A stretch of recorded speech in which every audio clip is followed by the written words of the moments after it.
कब तक अच्छे बने रहोगे? अगर जीना है तो खतरनाक व्यक्तित्व बना करके जियो, नहीं तो ये दुनिया जीने नहीं देगी। इस बात को बहुत ध्यान से समझना। 9 बातें अपनी लाइफ में ऐड कर लेना, नहीं तो दुनिया के लोग आपकी ऐसी तैसी मार देंगे। Sorry to use this word, but आज की डेट में कोई भी इंसान अपना नहीं है एक्सेप्ट ब्लड रिलेशन। बहुत जगह तो आपका ब्लड रिलेशन भी आपके साथ नहीं होता।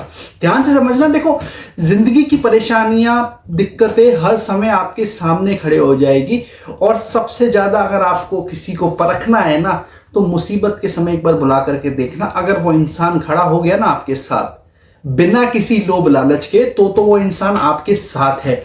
और अगर वो इंसान एक बार आपके बुलावे पे आ जाए, ठीक है, तो या तो उसके मन में कोई लोभ लालच है, या फिर वो एक्चुअली आपके साथ है। लेकिन आज की डेट में किसी भी इंसान पे भरोसा करना बहुत ही ज्यादा दिक्कत है।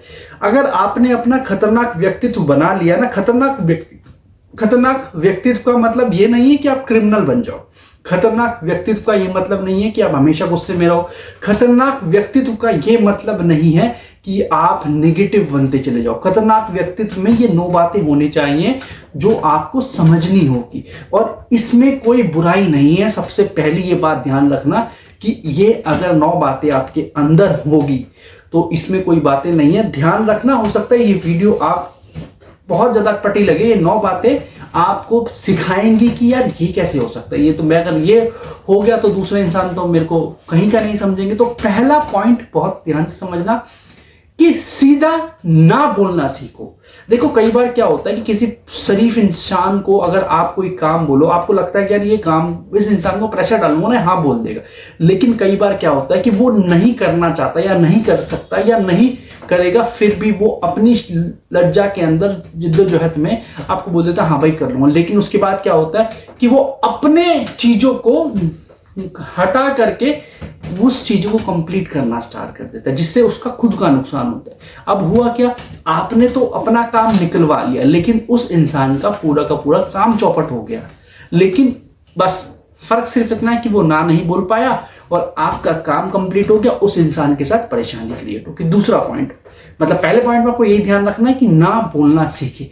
अगर आपको लगता है कि आपका समय बर्बाद नहीं होगा, आपके व्यक्तित्व पे, आपकी पर्सनैलिटी पे कोई इशू नहीं आएगा, तो आप उस काम को करो। अदरवाइज उसको क्रॉस कर दो कि भाई साहब मेरे से ना हो पाएगा। दूसरा पॉइंट, पॉजिटिव लोगों के साथ बनाने की और नेगेटिव लोगों से दूर भागने की कोशिश करो। कई बार क्या होता है, आपने एक फोटो देखी होगी कि एक इंसान गड्ढे के अंदर लटका हुआ, दूसरा इंसान उसको पकड़ने की कोशिश कर रहा है, लेकिन उसी के ठीक पीछे सीढ़ी पड़ी हुई है। अगर वो चाहे लेडर, अगर वो चाहे तो लेडर देकर के आप ऊपर आ जाओ। लेकिन वो ये दिखावटी नेचर दिखाता है कि हाँ भाई साहब मैं तो आपकी हेल्प कर रहा हूं, लेकिन मैं कर नहीं पा रहा हूं। मतलब मैं जितनी मैंने पूरी कोशिश करी लेकिन नहीं कर पाया। लेकिन उसको पता है कि मेरी इतनी हेल्प उसके लिए बहुत होगी और वो खुश हो जाएगा। तो आपकी खुशी के लिए वो सिर्फ आपको अपना हाथ दे रहा है, जबकि दूसरे ही हाथ पे लेडर पड़ी हुई है, वो चाहे तो दे करके सीधा आपको ऊपर उठा ले। तीसरा पॉइंट बहुत ध्यान से समझना, अकेला रहना सीख लो। देखो, जिंदगी के हर मोड़ पे, आज आप किसी भी स्टेज पे हो, सब बस ध्यान से समझना, आप हो सकता है कि एक अपनी ऐसी स्टेज पे हो जहां पे सब बहुत अच्छा हो रहा होगा, बहुत सही चल रहा होगा, आपके साथ सब होंगे। लेकिन इंसान की जिंदगी में ऐसा बहुत बार 1000% वक्त आता है जब आपको अकेले डिसीजन लेने पड़ते हैं, आपको अकेले सारा काम करना पड़ता है। तो उस समय के लिए अपने आप को पहले से ही प्रिपेयर कर लो, क्योंकि जब वो वक्त आएगा ना, तो उस समय आपको बहुत बुरा लगेगा कि यार ये तो मैं अकेला हो गया, ये मेरे साथ तो क्या हो रहा है। दूसरा, 4th पॉइंट सबसे इंपॉर्टेंट है कि अपने रिश्तेदारों से, जो 2 मुंहे रिश्तेदार होते हैं, कि आप के सामने बहुत अच्छे बने रहेंगे, लेकिन जब आपके पीठ पीछे हो जाते हैं रिश्तेदार, और मतलब जो आपके, मतलब समझ लो जो भी आपके चाहने वाले हैं, जो आपको दिखाते हैं कि हाँ जी हम आपको बहुत प्यार करते हैं, लेकिन जब एक्चुअल जरूरत होती है और जब आपकी बिना बातों को समझते वो आपके लिए डिसीजन बनाना स्टार्ट कर देते हैं और लोगों में फैलाना स्टार्ट करते, तो उन इंसान से सबसे पहले दूरी बना लो, क्योंकि वो ऐसे सांप हैं जो आपको कभी भी डंक मार सकते हैं या फिर डस सकते हैं।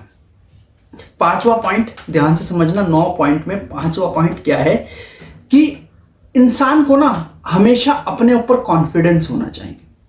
कई बार ऐसा होता है, देखो फाइनेंशियली इंसान, मिडिल क्लास का इंसान, लोअर मिडिल क्लास का इंसान को रिश्तेदारों की जरूरत कब पड़ती है? जब उसको फाइनेंशियल हेल्प चाहिए होती है। और आपको 1000% का मैं गारंटी दे रहा हूं कि जिस जिस लोगों से आप उम्मीद रखोगे ना, वो लोग आपका फाइनेंशियल सपोर्ट करेंगे ही नहीं, क्योंकि वो ये चाहते हैं कि भाई साहब आप हमेशा नीचे गिरे रहें, आप कभी जिंदगी में ऊपर ना उठ पाए, और जब आपको एक्चुअल नीड होती है ना, वो आपका कभी भी हेल्प नहीं करेंगे। ये लिख लेना मेरे से, ये सबसे इंपॉर्टेंट पार्ट बता रहा हूं। इसीलिए अपने आप को अकेला स्टार्ट कर दो, अपने ऊपर कॉन्फिडेंस रखना स्टार्ट कर दो कि भाई ठीक है। लोग इसमें ये जरूर सोचेंगे कि यार इस इंसान में ना बहुत एटीट्यूड आ गया, पैसों का घमंड आ गया। एक्चुअली पैसों का घमंड नहीं होता, वो चीज होती है जब आपने सारी चीजें अपनी फेस कर ली होती है और पता लगता है कि कोई भी इंसान खड़ा नहीं होता आपके लिए। आपके साथ किसी भी तरीके की परेशानी होगी, आपको दिखाने के लिए लोग बिल्कुल खड़े हैं, लेकिन जब अपनी परेशानी उनके सामने आती है तो वो आपकी परेशानी को बिल्कुल इग्नोर कर देंगे। क्यों? क्योंकि उनको ये लगता है कि भाई इसका साथ देने का कोई मतलब ही नहीं है।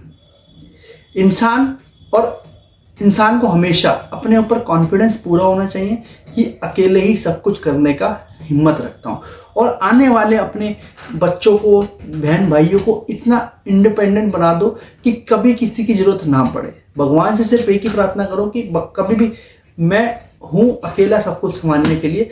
आपसे सिर्फ हाथ जोड़ के विनती यही है कि मेरे को कभी किसी के सामने जाना ना पड़े, क्योंकि जब मुझे हद से ज़्यादा उन लोगों की ज़रूरत थी जो मेरे सबसे करीब थे, उन्होंने मेरा साथ नहीं दिया, तो अब मेरी खुशी में ही क्या लेंगे। 6th पॉइंट, इसको अगर लिखना है तो लिख लेना, क्योंकि ये जो 6th पॉइंट है ना, आपको थोड़ा सा दिक्कत देगा। सबसे इंपॉर्टेंट पार्ट यहां पे ये है कि अपना मतलब निकालो बस। क्योंकि अपना मतलब का मतलब ये होता है कि इसका मतलब ये नहीं कि आप अपना काम करके और पास भाड़ में जाए दूसरे के अंदर। अपना मतलब उस स्टेज तक निकालो जब किसी दूसरे इंसान को कोई परेशानी ना हो, और अपने आप को बिल्कुल स्ट्रेट फॉरवर्ड फॉर्मल रखो लोगों के सामने। ज्यादा इमोशनल टच अगर बनाओगे तो आपके लिए बहुत ज्यादा दिक्कत होगी। अगर आप हमेशा फॉर्मल नेचर रहोगे लोगों के साथ, बिल्कुल आपकी बातों की वैल्यू बनी रहेगी, और साथ ही साथ लोग आपको बेवकूफ नहीं समझेंगे। जब आप उनसे इमोशनल टच होना स्टार्ट हो जाते हो ना, आपकी लाइफ में बहुत सारी ऐसी चीज होती है जब आप अपने आप को इमोशनली अटैच कर लेते हो लोगों से। उससे होता क्या है कि उस इमोशनल अटैचमेंट में आप अपनी पर्सनल बातें बहुत सारी शेयर कर देते हो, जो कि नहीं करनी चाहिए, और उसी चीज का फायदा उठा करके वो लोग आपके ऊपर आने वाले समय में दवा बोलते हैं। 7th पॉइंट ध्यान से समझना, कभी भी अपनी राज किसी भी इंसान को ना बताएं, चाहे वो कुछ भी हो। अपना वीक पॉइंट कभी किसी इंसान के सामने शो मत कीजिए। ये एक ऐसा पॉइंट होता है जब अगर आपने किसी के साथ शेयर कर दिया तो आपको हमेशा इस चीज में दिक्कत ही क्रिएट होगी, क्योंकि वो आपको इंपैक्ट डालेंगे आपकी लाइफ के ऊपर, और इस इंपैक्ट से आपको दिक्कत होगी। 8th पॉइंट ध्यान से समझना, बहुत समझदारी से समझना। हमेशा अपने आप को लोगों से बिल्कुल फॉर्मल नेचर क्रिएट रखें, और उसी इंसान के साथ एंटरटेन करें जिस इंसान के साथ आपको कंफर्ट फील हो, और ज्यादा ना बोलें। क्योंकि जब ओवर टॉकेटिव इंसान होता है ना, उसकी जितना इंसान बोलेगा उसकी बातों की वैल्यू उतना कम होती चली जाएगी। अपनी बातों की वैल्यू को अगर बढ़ाना है तो पॉइंट टू पॉइंट बात करें, इससे ज्यादा बिल्कुल बात करने की जरूरत नहीं है। जिंदगी में बहुत सारी काम है जो आप बात करने से नहीं कर सकते, आपको एक्ट करना पड़ेगा उसमें। 9th पॉइंट यहाँ पे समझना, हमेशा अपने ब्लड रिलेशन को अपने पास, अपने हाथ में संभाल के रखें, क्योंकि हो सकता है कि ये 9 पॉइंट का इंपैक्ट आपकी लाइफ में पड़ जाए। हो सकता है कि आप इस 9 पॉइंटों को समझ लो, मेरी वीडियो आपके तक पहुंच जाए, आप इसको देख लो, और अपने बैलेंस जो आपके रिलेशनशिप्स हैं उसको आप मेंटेन कर सको। लेकिन होता क्या है कि जो आपसे छोटे होते हैं, जो आपके घर में भाई बहन बेटा या बच्चे जो भी होते हैं, वो उन तक शायद ये चीजें नहीं ट्रांसफर हो सकती। उस केस में आपको ये फ्लोट करनी है चीजें, आपको उनको ये चीजें सिखानी है कि आपको इस तरीके का नेचर रखना पड़ेगा। और साथ ही साथ जब तक वो सारी चीजें मेच्योरिटी के साथ सीख नहीं जाते तो उनको आपको अपने हाथ में रखना पड़ेगा, नहीं तो आपके साथ बहुत ज़्यादा परेशानी हो सकती है। तो ये बहुत इंपॉर्टेंट पार्ट है आपकी लाइफ का, इसको आपको सीखना पड़ेगा और इन 9 पॉइंटों को अपनी लाइफ में ऐड करना पड़ेगा अगर हेल्दी और खतरनाक व्यक्तित्व आप अपनी लाइफ में बनाना चाहते हैं।